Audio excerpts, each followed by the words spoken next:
welcome back to 10 timeless lessons I learned from my father. So in this video, we want to share with you an exercise that my dad gave me when my brothers and I were young. And it's an exercise that has carried through the years. It's really set the tone for our home.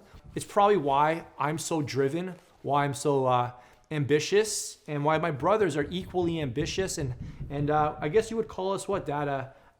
GOAL centered family.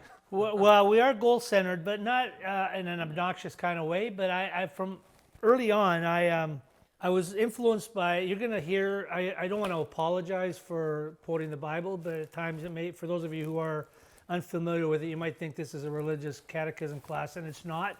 It's just, we want, as Vince always says, I would be lying to you if I didn't tell you who I really was. Now, hopefully, you can hear the quotes that we put out there as this timeless truth. One of the things that I learned about Jesus in my discovery of him when I was in my skeptical years was there's one little scripture that summarizes his life. It says, Jesus increased. Jesus grew in stature and in favor with God and in favor with men. So Jesus grew. That's one thing. Jesus grew like we grow. But he also grew physically.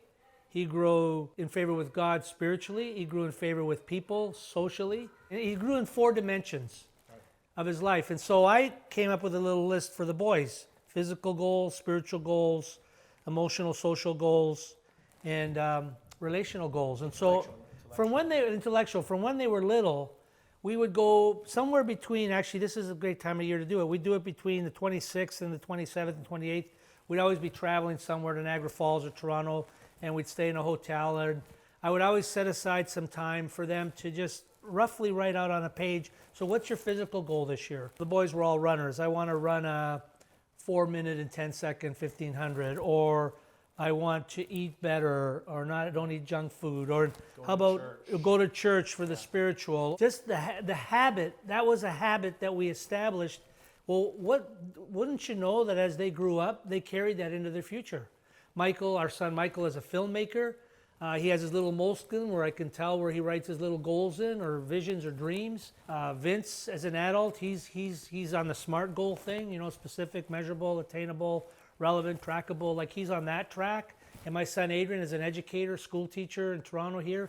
He's goal driven. So I don't know if that was a curse or not, but I do know that I think it's a gift we gave them to build. Here's the takeaway for today. If you're either going to build your life by design or let it go by default.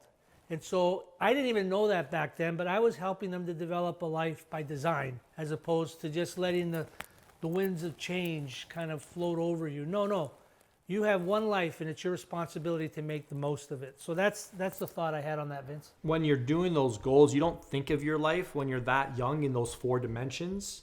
The physical goals was always the easy one because we were runners, tangible. And you could write down. But like, how do you write a relational goal? How do you write an intellectual goal? What's a spiritual goal? Well, intellectual, you would come up with, I'm going to read. Well, you used to read those fantasy books, Terry Brooks. So Vince would come up with a list of books he would want to read that year or in the next few months. And often some of these they would exceed, some of them they didn't actually attain. But just I like to say, shoot for the stars, you might hit the fence post. Yeah. But have a goal. And I always like to say goals without deadlines are just dreams. Yeah. So these goals were always in context to the year. Yeah. So we always started thinking in terms of, hey, this is a goal for this year. There's also a great lesson early on that here's this opportunity to reset. And sure, you can reset any day of the year, but I mean, what a gift to actually, maybe that's why I love New Year's so much. Yeah. Because it's always like, it's a new leaf you're turning, and you get all right, let's reset. All right, let's set some new targets. Let's set them in all these areas of life, and let's make sure we're growing.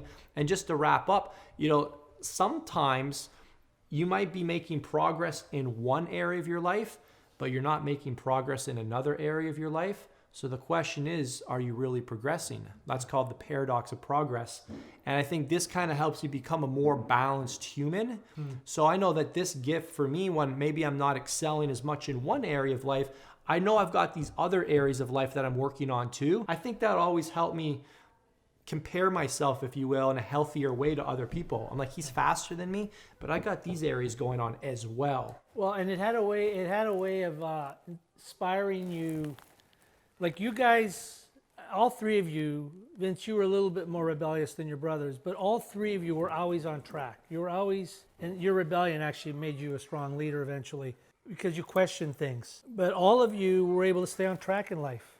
Like the goals were big enough to keep you from the mooing herd of people who were doing life by default. Yeah, they pulled you forward. Yeah, our goals pulled us forward. Yeah. We always had something stretching us, pulling us in a certain direction. And yeah, there's always pivots, but they weren't like so big that you fall off the map. So regardless of when you're watching this, sit down, grab a piece of paper, 4 quadrants: physical, intellectual, emotional, social, spiritual, and write down one goal. Yes. One goal for the entire year. All right, just write it down, and that will just start pulling you in a certain direction.